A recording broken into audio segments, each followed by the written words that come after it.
जय हिंद फ्रेंड्स, आप सभी का मेरे चैनल पर फिर से स्वागत है। आशा करता हूँ आप सब ठीक होंगे और अपनी पढ़ाई अच्छे से कर रहे होंगे। तो चलिए फ्रेंड्स, शुरू करते हैं हमारे पहले क्वेश्चन के साथ। इसमें दिया है ग्राम पंचायत का सचिव कौन होता है? लेखपाल, ग्राम विकास अधिकारी, जिला अधिकारी या फिर कानूनगो। देखिए फ्रेंड्स, इस क्वेश्चन का आंसर देने से पहले मैं आपको एक स्ट्रक्चर बताना चाहता हूँ, जिससे आपको पता चलेगा कि अधिकारी किस स्तर पर कैसे कैसे कार्य करते हैं।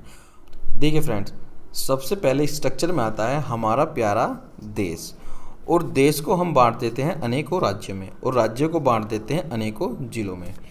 और किसी भी देश में जो सबसे बड़ी पोस्ट होती है वो कौन सी होती है? वो होती है प्रेसिडेंट की। यानी कि हम कह सकते हैं हमारे देश का जो प्रशासनिक प्रधान है वो क्या है? हमारा प्रेसिडेंट। ठीक है।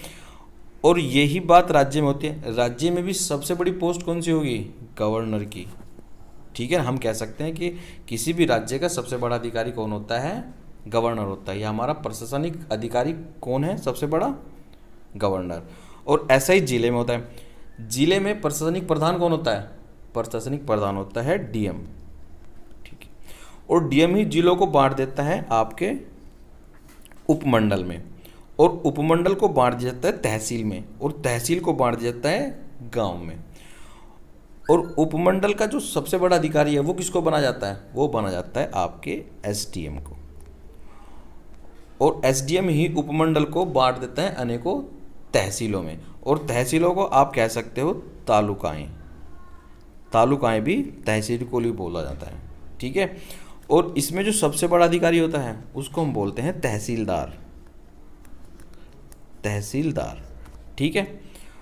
और उसके बाद सबसे लास्ट में जो आता है वो आता है हमारा गांव। और गांव में तो आप सबको ही पता होगा कि सबसे बड़ा अधिकारी कौन होता है? सबसे बड़ा अधिकारी होता है हमारा प्रधान, जिसको आप प्रत्यक्ष रूप से अपनी वोट डाल के चुनते हो। ठीक है सर। तो बढ़ते हैं नेक्स्ट क्वेश्चन की तरफ। नेक्स्ट क्वेश्चन में दिया है, देखिए फ्रेंड्स, क्वेश्चन नंबर 2 में दिया है उत्तर प्रदेश में पंचायत की प्रथम बार स्थापना कब हुई? Very very important question. 2 अक्टूबर 1949, 15 अगस्त 1949, 2 अक्टूबर 1951, 15 अगस्त 1951। तो इसका सही आंसर है ऑप्शन नंबर डी, 15 अगस्त 1951। बढ़ते हैं अगले क्वेश्चन की तरफ। अगले क्वेश्चन में दिया है ग्राम पंचायत का गठन करने के लिए यथासंभव कितनी आबादी होनी चाहिए? 3000, 2000, 1000 या फिर 5000। इसका मतलब है एक गांव को गांव कहलाने के लिए उसमें कम से कम कितने लोग रहते होंगे? 3000, 2000 या फिर 5000। तो इसका सही आंसर है ऑप्शन नंबर सी, 1000। फ्रेंड्स, आपको कमेंट सेक्शन में लिख के ये बताना है कि ग्राम पंचायत का गठन कौन करता है, और इसका आंसर बताऊंगा आपको अगली वीडियो में। तो चलते हैं नेक्स्ट क्वेश्चन की तरफ। इसमें दिया है उप प्रधान का चुनाव कौन करता है? उप प्रधान किसको बोलते हैं? यानी कि जो आपके गांव में जो छोटा प्रधान होता है, ठीक है ना, उसका चुनाव कौन करता है? ग्राम सभा, ग्राम विकास अधिकारी, वार्ड मेंबर या फिर प्रधान। देखिए फ्रेंड्स, जो आप चुनकर वार्ड मेंबर भेजते हो अपने वार्ड से, वही क्या करते हैं? आपके छोटे प्रधान को सिलेक्ट करते हैं। यानी कि इसका आंसर होगा option number C, ward member. बढ़ते हैं क्वेश्चन नंबर 5 की तरफ। ग्राम पंचायतों की बैठकों के बीच का समय अधिकतम कितना हो सकता है? 1 माह, 2 माह, 3 माह या फिर 6 माह। तो इसका आंसर है ऑप्शन नंबर बी, यानी कि 2 माह। बढ़ते हैं अगले क्वेश्चन की तरफ। अगले क्वेश्चन में दिया है ग्राम पंचायत की प्रथम बैठक उसके गठन के कितने दिन के भीतर भीतर होनी अनिवार्य है? देखिए फ्रेंड्स, जब भी कोई नया प्रधान बनता है उसकी शपथ समारोह के बाद उसको पहली बैठक कितने दिनों में लेनी अनिवार्य है? इस क्वेश्चन का मतलब ये है 7 दिन, 8 दिन, 10 दिन या फिर 30 दिन। तो इसका आंसर है ऑप्शन नंबर डी, यानी कि 30 दिन। बढ़ते हैं नेक्स्ट क्वेश्चन की तरफ। इसमें दिया है क्षेत्रीय पंचायत का सचिव कौन होता है? ग्राम विकास अधिकारी, खंड विकास अधिकारी, जिला अधिकारी या फिर लेखपाल। तो फ्रेंड, इसका आंसर है खंड विकास अधिकारी, ऑप्शन नंबर 20, जिसको हम बीडीओ भी बोलते हैं, यानी कि block development officer. Okay friends, बढ़ते हैं क्वेश्चन नंबर 8 की तरफ। देखिए प्रश्न नंबर 8 में दिया है, उत्तर प्रदेश में पंचायतों की त्रिस्तरीय प्रणाली किस वर्ष लागू की गई? Very very important question. 1961, 1950, 1949, 1947। देखिए फ्रेंड्स, मैंने त्रिस्तरीय प्रणाली के बारे में पूरा डिटेल में पिछली वीडियो में बताया है। अगर आपको अपने डाउट क्लियर करने हैं और उसके बारे में जानना है तो डिस्क्रिप्शन में मैं उसका लिंक दे दूंगा, तो वहाँ जाके आप देख सकते हैं। और इसका आंसर है ऑप्शन नंबर ए, यानी कि 1961, 1962। ओके, बढ़ते हैं नेक्स्ट क्वेश्चन की तरफ। देखिए फ्रेंड्स, क्वेश्चन नंबर 9 में दिया है, ग्राम प्रधान को किसके द्वारा हटाया जा सकता है? Very very important question. देखो मैं आपको उसको बहुत आसानी से समझाऊंगा, बस आपको थोड़ा धैर्य रखना है। ग्राम सभा, वार्ड मेंबर, जिलाधिकारी या फिर राज्य सरकार। अब देखिए, जब भी किसी प्रधान को हटाया जाता है उससे पहले एक मीटिंग बुलाई जाती है, एक सभा बुलाई जाती है, और उस सभा की सूचना 15 दिन पहले आप प्रधान को देंगे, जो आपका प्रधान वर्तमान होगा। अब उसके अंदर 2 प्रकार के मेंबर आएंगे। देखो, जो सबसे पहले मेंबर होंगे वो होंगे आपके ग्राम सभा के मेंबर, ठीक है, और दूसरे होंगे आपके वार्ड मेंबर। जितने भी आपके ग्राम सभा के मेंबर हैं उनका 1/3 वहाँ पे उपस्थित होना चाहिए उस सभा के अंदर। सपोज कीजिए आपके गांव में 3000 की वोटिंग है, तो 3000 का 1/3 कितना होगा? 1000। तो 1000 लोग जब वहाँ पे रिप्रेजेंट होंगे तभी जाके उस सभा को आगे प्रोसीड करा जाएगा। उसके बाद जितने भी आपके वार्ड मेंबर हैं उनका 2/3 यानी कि 2/3 बहुमत अगर प्रधान के खिलाफ चला गया तो प्रधान को वहाँ से हटाया जा सकता है। सपोज कीजिए कि आपके गांव में 15 वार्ड मेंबर हैं, तो 15 का 2/3 कितना होगा? 10 मेंबर। अगर 10 मेंबर ने प्रधान के खिलाफ वोट दे दी तो प्रधान को हटाया जा सकता है। देखिए, इन सब प्रक्रिया के बाद आपने सभा भी बुला ली और आपने जब वोटिंग कराई तो वोटिंग क्या है? 2/3 यानी कि 2/3 नहीं आ पाई, तो प्रधान जो वर्तमान में था वो ही आगे बना रहेगा। सिंपल सी बात है। तो यही प्रक्रिया आप दोबारा कब दोहरा सकते हो? अब ये तो नहीं है कि आपने इस महीने दोहराई फिर अगले महीने सोचा कि इस महीने नहीं हटा, चलो अगले महीने तो देखूंगा, तुझे हटा के एक मेंबर को और अपनी तरफ कर लिया। ऐसा थोड़ा ही ना होगा। तो आपको क्या करना पड़ेगा? उसके लिए कम से कम 1 साल का वेट करना पड़ेगा। तो ये क्वेश्चन आपको लिखना है, तो 1 साल बाद ही आप दोबारा इम्पीचमेंट कर सकते हो उस प्रधान को। ये बहुत बहुत इंपॉर्टेंट चीज़ है, आप इसको बस अपनी किताब में राइट डाउन कर लेंगे। ओके फ्रेंड्स, चलिए बढ़ते हैं अगले क्वेश्चन की तरफ। Question number 10।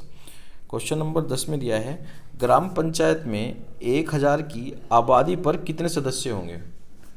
9, 11, 13 या फिर 15? Very very important question. देखिए, अगर आपकी आबादी 1000 है तो आप अपने वार्ड मेंबर रख सकते हो 9। अगर आप 1000 से 2000 की आबादी वाला आपका गांव है तो आपके वार्ड मेंबर होंगे 11। और अगर 2 से 3000 की आबादी का आपका गांव है तो उसमें होंगे सिंपल सी 13 मेंबर होंगे।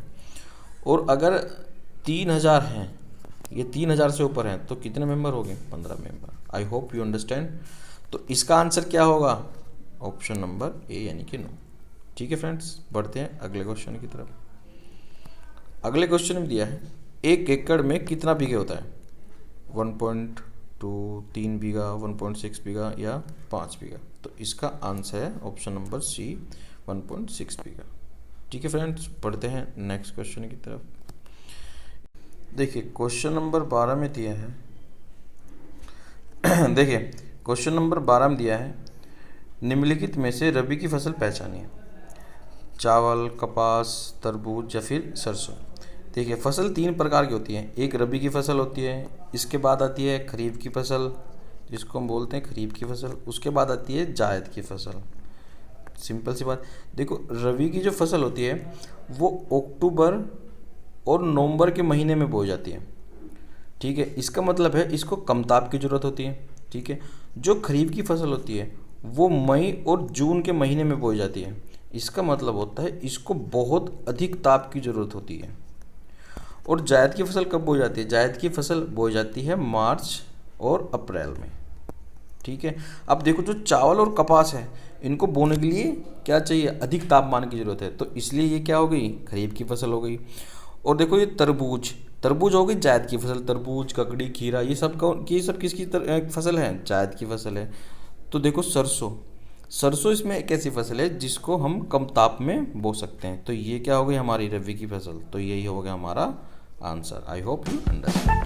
बढ़ते हैं नेक्स्ट क्वेश्चन की तरफ। नेक्स्ट क्वेश्चन में दिया है निम्नलिखित में से जायद की फसल कौन सी है? देखो कितना आसान क्वेश्चन, तो बता दोगे आप, गेहूं, जूट, प्याज या फिर खीरा? तो इसका आंसर क्या होगा? ऑप्शन नंबर डी खीरा। तो बढ़ते हैं अगले क्वेश्चन पे। नगर पंचायत दिवस कब मनाया जाता है? 1 मई, 14 अप्रैल, 15 अप्रैल या फिर 22 अप्रैल?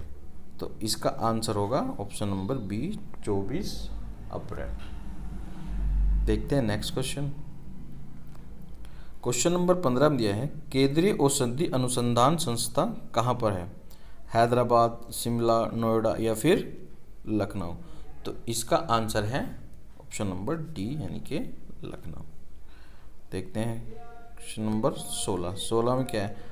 भारतीय सब्जी अनुसंधान संस्था कहाँ है? लखनऊ, गाजियाबाद, वाराणसी या फिर झांसी? तो इसका आंसर है ऑप्शन नंबर सी यानी कि झांसी। देखते हैं नेक्स्ट क्वेश्चन।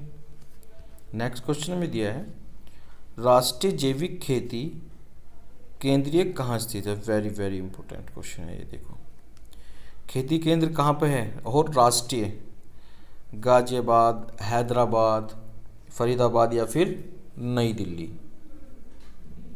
तो इसका आंसर है ऑप्शन नंबर 1 गाजियाबाद। बढ़ते हैं क्वेश्चन नंबर 18 की तरफ। दिया है गेहूं की रोटी बनाने के गुणों की प्रभावित करने वाला पदार्थ कौन सा है? यानी कि गेहूं में जो रोटी का स्वाद देता है, वो गुण जो हमें देता है वो कौन सा है? ग्लोबुलिन, ग्लूटिन, ग्लाइसिन या उपरोक्त में से कोई नहीं? तो इसका आंसर होगा ऑप्शन नंबर बी यानी कि ग्लूटिन। ठीक है, बढ़ते हैं क्वेश्चन नंबर 19 की तरफ। इसमें दिया है पनवारा लोक नृत्य किस जनपद का है? वाराणसी, प्रयागराज, बुंदेलखंड या फिर लखनऊ? तो इसका आंसर होगा बुंदेलखंड, ऑप्शन नंबर सी।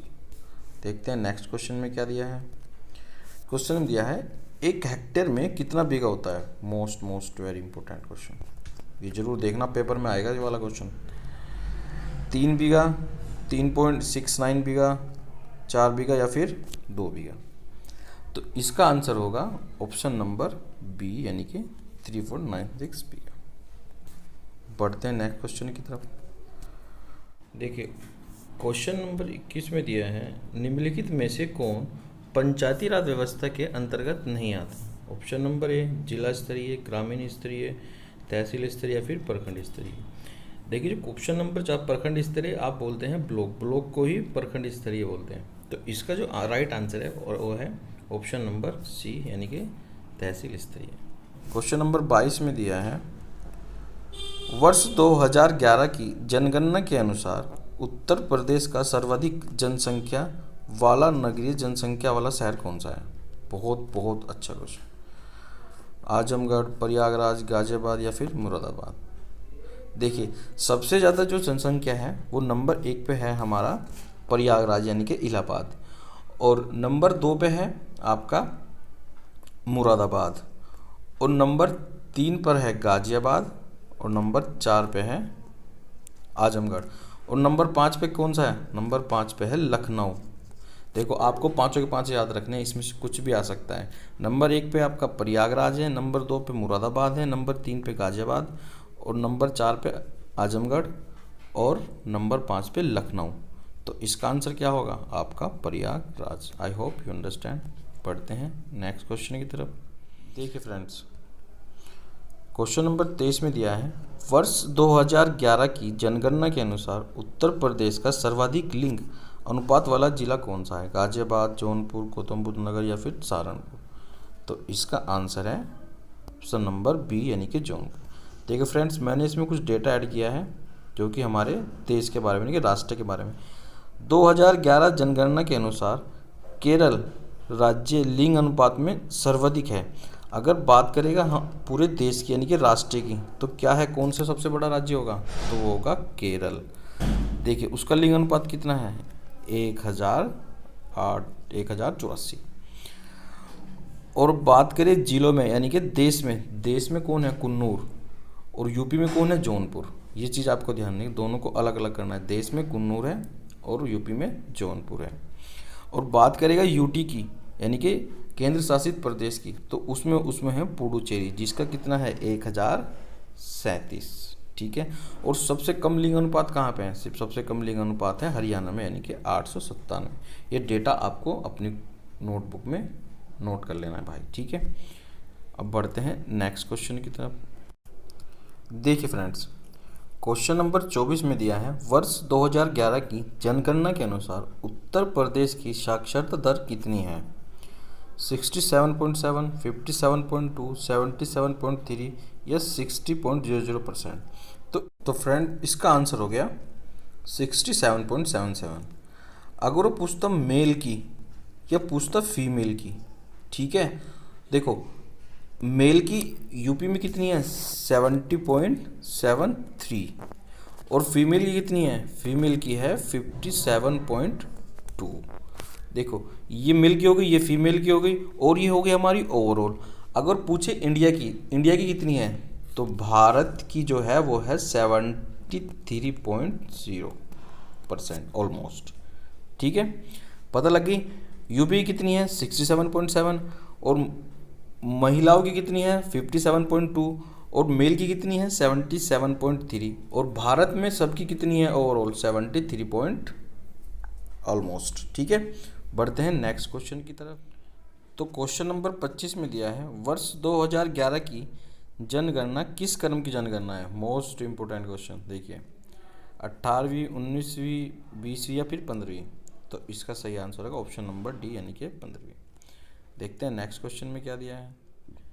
क्वेश्चन नंबर 26 में दिया है, वर्ष 2011 की जनगणना के अनुसार उत्तर प्रदेश में लिंग विभेद सर्वाधिक रूप में घटा।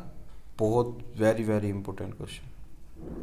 देखिए 1971 से 81, 1981 से 1991, 1991 से 2001 या फिर 2000 से 2011, तो इसका सही आंसर है ऑप्शन नंबर सी 2001 तक। देखिए 1991 में और 2001 में जो हमारा लिंग अनुपात था, 91 में था आपका 876 और 2000 में कितना हो गया 898, ये सबसे अधिक था। अगर पूछे 2011 का लिंग अनुपात कितना है, 2011 में जो हमारी जनगणना हुई थी उसके अनुसार हमारा लिंग अनुपात है 912। ठीक है, ये डेटा आपको अपनी नोटबुक में लिख लेना है। ठीक है, आई होप यू अंडरस्टैंड। चलते हैं आगे। क्वेश्चन नंबर 27 में दिया है, उत्तर प्रदेश का प्रथम जनपद जो अपना सौर ऊर्जा लगाने में सफल रहा। Very very important question. Sonbhadra, Lakhimpur Kheri, Noida या फिर रामपुर, तो इसका आंसर है ऑप्शन नंबर डी यानी कि रामपुर। बढ़ते हैं क्वेश्चन नंबर 28 की तरफ।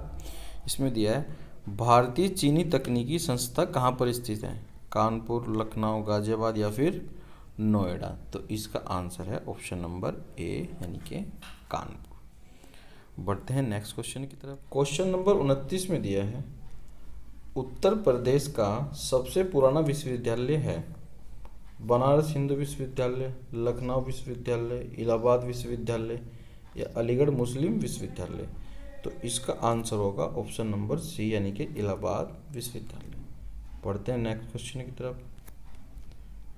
इसमें दिया है, खैरा रोग किस फसल से होता है, गन्ना, मक्का, गेहूं या आम। Very very important question. फसल से इस बार बहुत ज़्यादा क्वेश्चन आए। इसका आंसर है ऑप्शन नंबर सी यानी कि गेहूं।